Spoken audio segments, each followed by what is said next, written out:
मेरे चैनल को सब्सक्राइब करें और बेल आइकन पे क्लिक करें ताकि आपको मेरी आने वाली नई वीडियोस मौसूल हो सकें और ये बिल्कुल फ्री है।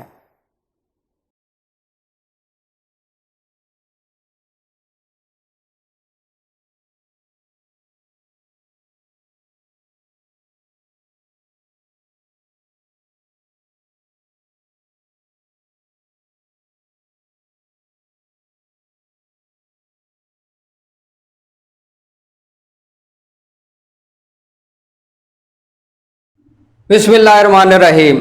मेरा नाम है डॉक्टर मज़हर वारिस। उम्मीद करता हूँ आप सब लोग खैरियत से होंगे।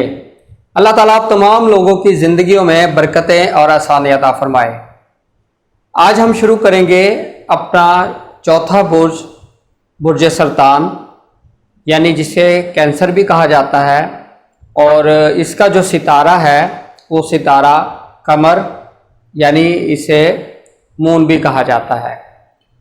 और ये निज़ाम बुरूज के अंदर इसका जो नंबर है वो चौथा नंबर शुमार किया गया है।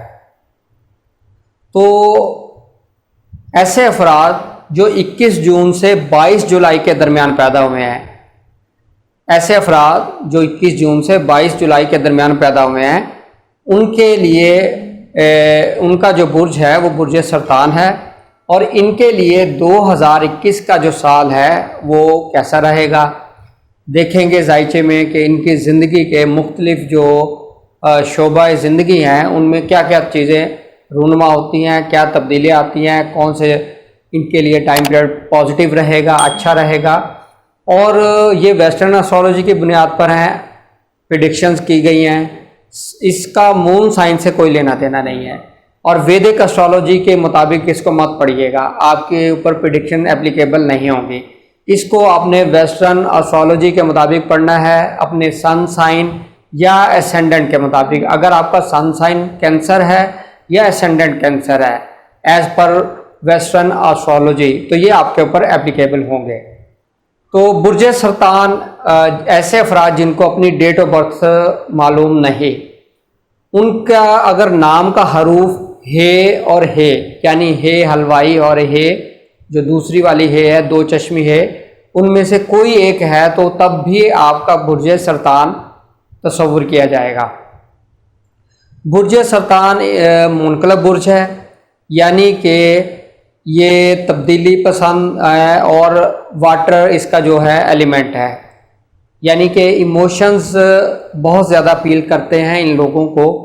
इमोशनल होते हैं, बहुत ज़्यादा सेंसिटिव होते हैं, मोस्टली जो है वो ज़हनी अमराज के अंदर मुब्तला हो जाते हैं।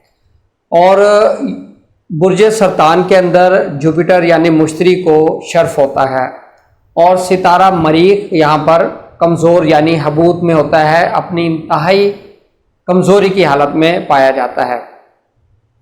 तो शुरू करते हैं। सबसे पहले अगर देखें तो इनके 7th हाउस के अंदर जो है वो ज़ुहल पड़ा है, सैटर्न पड़ा है अपने ही हाउस में, और साथ ही वो एस्पेक्ट कर रहा है लगन को। इसका मतलब ये है कि इनके लिए साथ ही जुपिटर भी इनको एस्पेक्ट 5th हाउस से कर रहा है, 9th हाउस से बैठकर 5th एस्पेक्ट कर रहा है लगन को। तो इसका सादा सा आसान सा मतलब ये है कि जो बुर्ज सरतान वाले अफराद हैं उनके लिए ये साल बेहतर साल शुमार होगा, स्पेशली इनकी लक के हवाले से। लक इनकी बहुत ज़्यादा काम करेगी और जो जुपिटर है इनकी लाइफ के अंदर बहुत ज़्यादा पॉजिटिव और बहुत सारी चीज़ें अच्छी इंशाल्लाह उसके असरात मुरतब होंगे। और सेहत के हवाले से अगर मैं देखूँ तो सेहत इनकी इंशाल्लाह इस साल में अच्छी नज़र आती है। कोई बहुत ज़्यादा प्रॉब्लम, हाई प्रॉब्लम या सीरियस इलनेस या एक्सीडेंट्स इस तरह की सिचुएशन नज़र नहीं आती। और इसकी जो सूरत हाल है बहुत कम है, चीज़ें हो सकती हैं लेकिन उसके जो चांसेस हैं वो बहुत कम है, ना होने के बराबर है। तो इस हवाले से सेहत के हवाले से बहुत अच्छा ये साल इंशाल्लाह रहेगा, लक के हवाले से रहेगा। दूसरा, कोई आप अपने अहम प्रोजेक्ट्स करना चाहते हैं तो वो इस साल के अंदर आपने स्टार्ट करने हैं। ये प्रोजेक्ट भी इंशाल्लाह आपके इन फ्यूचर बहुत ज़्यादा सक्सेसफुल होंगे। अब हम देखते हैं इनकी माली पोजीशन।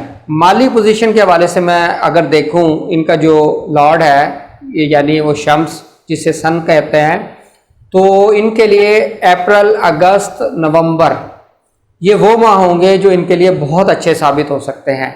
इस माह के अंदर बहुत ज़्यादा आपके लिए फेवरेबल टाइम पीरियड होगा। इसमें इन्वेस्टमेंट कर सकते हैं, लोन ले सकते हैं। अगर आपके पैसे कहीं इन्वेस्ट किए हुए हैं, पैसे फंसे हुए हैं, तो वो उसके लिए कोशिश कीजिएगा।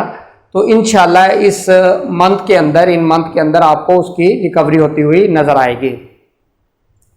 अब हम बात करते हैं इनकी प्रॉपर्टी की। प्रॉपर्टी के हवाले से अगर मैं देखूं तो इंशाल्लाह ये साल इनके लिए बहुत अच्छा है, स्पेशली क्योंकि जुपिटर इनकी बहुत अच्छी पोजीशन में बैठा है। 9th हाउस का जो लॉर्ड है वो 9th हाउस में बैठा है। इट मीन्स कि इनकी लक बहुत सपोर्ट करेगी इनको। प्रॉपर्टी के मैटर्स, इनके property purchase, property sale, construction of house, vehicle purchase, vehicle sale, इस तरह के जो मैटर्स हैं इनके, ये बेहतर रहेंगे। प्रॉपर्टी परचेज कर सकेंगे, सेल करना चाह रहे हैं तो सेल हो सकेगी। अगर कंस्ट्रक्शन ऑफ हाउस करना चाह रहे हैं तो वो भी इंशाल्लाह इस साल के अंदर पॉसिबल हो सकेगा। लेकिन इनको इस हवाले से फरवरी, मार्च, अगस्त, सितंबर ये महीने इनके लिए अच्छे साबित होंगे। इन महीनों के अंदर ये अपने ये जो मैटर्स हैं इनको ये सर अंजाम दें। अब हम बात करते हैं इनकी एजुकेशन की। एजुकेशन के हवाले से देखें तो ये साल इनके लिए इंशाल्लाह अच्छा रहेगा। स्पेशली जून, अक्टूबर, दिसंबर ये मंथ इनके लिए बहुत अच्छे रहेंगे। इन मंथ के अंदर इनकी एजुकेशन जो है वो बहुत ज़्यादा अच्छी होगी, एडमिशन मिल सकेगा। अगर आपका रिज़ल्ट अनाउंस होता है तो बहुत अच्छे मार्क्स आप ले सकेंगे। और अगर आपने कोई मुकाबले का इम्तिहान दिया है तो अगर इस मंथ के अंदर आपका रिज़ल्ट डिक्लेयर होता है तो वो भी इंशाल्लाह आपके बहुत अच्छे मार्क्स मिलेंगे और आप अच्छे मार्क्स से कामयाब हो सकेंगे। लेकिन इसमें अप्रैल का महीना ये आपके लिए कमज़ोर है। इसके अंदर आपने सदका खैरात करनी है ताकि इसके नहस असरात से महफूज रह सके। अब हम बात करते हैं इनकी औलाद की। औलाद के हवाले से अगर हम देखें तो इनके लिए अप्रैल का महीना खासा वीक नज़र आता है। ऐसी ख़वातीन जो प्रेग्नेंट हैं और अप्रैल के महीने के अंदर इनको बहुत ज़्यादा मोहतात रहना है और स्टार की पोजीशन शदीद कमज़ोर होगी। और इस हवाले से अगर अच्छे माह की मैं बात करूँ, जून, अक्टूबर, दिसंबर ये महीने इनके लिए बहुत अच्छे रहेंगे। ऐसी ख़वातीन जो प्रेग्नेंट नहीं हैं उनके लिए अच्छा टाइम पीरियड होगा जून, अक्टूबर, दिसंबर। इंशाल्लाह इन्हीं माह के अंदर वो प्रेग्नेंट हो सकती हैं और बहुत अच्छे चांसेस हैं, बहुत पॉजिटिव इसके अंदर टाइम पीरियड होगा। अब हम बात करते हैं इनकी मोहब्बत की। मोहब्बत के मामला कैसे रहेंगे? ओवरऑल देखें तो ये साल इनके लिए अच्छा रहेगा। इनकी लव मैरिज होने के कभी इम्कानात नज़र आते हैं और अगर इनका महबूब रूठा हुआ है, ब्रेकअप हुआ हुआ है, इनसे बात नहीं कर रहा, तो इस मकसद के लिए जून, अक्टूबर, दिसंबर ये महीने बहुत अच्छे रहेंगे। सिर्फ अप्रैल का महीना है ये नेगेटिव है, इसको छोड़ दें। इसके अलावा और मंथ जो है वो भी पॉजिटिव रहेंगे। दोबारा आपका रीयूनियन पैचअप होता हुआ नज़र आ रहा है। अब हम बात करते हैं इनकी लिटिगेशन यानी कानूनी मामलात। कानूनी मामलात को अगर हम देखें तो इस साल के अंदर जो भी इनके लिए प्रॉब्लम्स हैं कानूनी तौर पर वो इंशाल्लाह ख़त्म होने जा रहे हैं। लेकिन 21 जून से 18 अक्टूबर इनको थोड़ा सा मोहतात रहना पड़ेगा। कोशिश करें इस दौरान में सदका खैरात करें और अगर आपके कोई केसेस हैं तो इन पीरियड को गुजारें, आगे डेट्स ले लें। इंशाल्लाह इन पीरियड को छोड़ के अगर आपके डिसीजन वगैरह होते हैं तो वो आपके फेवर में होंगे। और अगर आप खुद लिटिगेशन यानी कोर्ट में कोई पिटीशन फाइल करना चाहते हैं तो उस हवाले से 21 जून से 18 अक्टूबर का टाइम पीरियड को छोड़कर बाकी महीनों में आप इस चीज़ को कर सकते हैं। ये टाइम पीरियड आपके लिए वीक नज़र आता है। अब हम बात करते हैं इनकी मैरिज की। मैरिज के हवाले से अगर हम देखें तो इंशाल्लाह ये इस साल के अंदर इनकी मैरिज जो है वो होती हुई नज़र आ रही है। लेकिन इनको 23 मई से 11 अक्टूबर तक मोहतात रहना है और इस टाइम पीरियड में मैरिज नहीं करनी, निकाह नहीं करना, निस्बत तय नहीं करनी, क्योंकि इस दौरान 7th हाउस वीक होगा, और अगर आप मैरिज करते हैं तो ब्रेकअप, सेपरेशन, डाइवोर्स इस तरह की सिचुएशन हो सकती है। इसलिए इस टाइम पीरियड को गुजार लें 23 मई से 11 अक्टूबर, ये इंशाल्लाह इसके बाद आप करें तो आपके लिए बेहतर रहेगा। अब हम देखते हैं इनके बिजनेस के मामलात। बिजनेस के मामलात को अगर हम देखें तो इनके लिए इस साल के अंदर अच्छा टाइम पीरियड होगा, बिजनेस ग्रो करेगा, बिजनेस के अंदर अच्छी अपॉर्चुनिटीज़, एक्सेल गेन होगा। लेकिन 23 मई से 11 अक्टूबर का जो टाइम पीरियड है ये इनको मोहतात रहने, इसके अंदर मोहतात रहना चाहिए। इसके अंदर लॉस हो सकता है, और कोई पार्टनरशिप मत करें, इन्वेस्टमेंट मत करें, न्यू बिजनेस स्टार्ट मत करें। इन महीनों को छोड़कर बाकी महीनों में आप ये तमाम चीज़ें कर सकते हैं।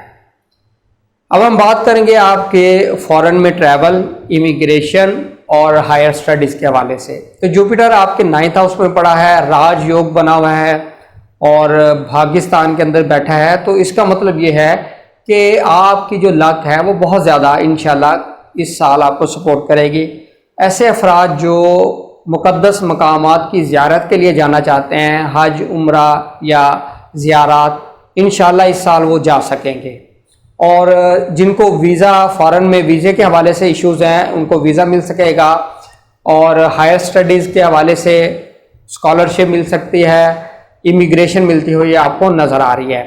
लेकिन आपने 21 जून से 18 अक्टूबर इस टाइम पीरियड में आपने मोहतात रहना है। इस टाइम पीरियड के अंदर आपने ट्रैवल नहीं करना, कोशिश करें ट्रैवल ना करें, और इमिग्रेशन के मामलात को परसू ना करें, और रिसर्च थीसिस की सबमिशन वगैरह इन महीनों में ना करें। अब हम बात करते हैं इनके जॉब की। ऐसे अफराद जो जॉब करते हैं उनके लिए क्या सिचुएशन नज़र आती है। तो जॉब करने वाले अफराद के लिए जून, अक्टूबर, दिसंबर ये बहुत अच्छे महीने हैं। इसका मतलब ये नहीं कि दूसरे महीने ख़राब होंगे, लेकिन ये बहुत अच्छे महीने हैं। पीक का टाइम मैं आपको इसलिए वो मंथ बता रहा हूँ, जून, अक्टूबर, दिसंबर, ये आपका बहुत पीक का टाइम होगा। इसमें अच्छी जॉब, नेम, फेम और प्रमोशन, अपग्रेडेशन, अगर कोई जॉब पे मसाइल हैं तो वो इंशाल्लाह ख़त्म हो सकेंगे। बाकी इस साल के अंदर अप्रैल का महीना आपने बहुत मोहतात होकर गुजारना है, क्योंकि आपका जो स्टार है वो वीक पोजीशन में होगा। तो इसके वीक होने की वजह से जॉब के ऊपर इश्यूज क्रिएट हो सकते हैं। इसलिए इसमें आप सदका कीजिएगा, इंशाल्लाह आप इस चीज़ से महफूज रहेंगे। उम्मीद करता हूँ आपको वीडियो पसंद आई होगी। अगर आपको वीडियो पसंद आई है आप इसको लाइक करें, शेयर करें, और अगर आपने मेरे चैनल को सब्सक्राइब नहीं किया तो उसको सब्सक्राइब करें, ताकि आपको नई से नई वीडियो उसकी अपडेट्स मिल सके। उम्मीद करता हूँ आपको ये वीडियो पसंद आई होगी। अपना ख्याल रखिएगा। खुदा हाफिज़।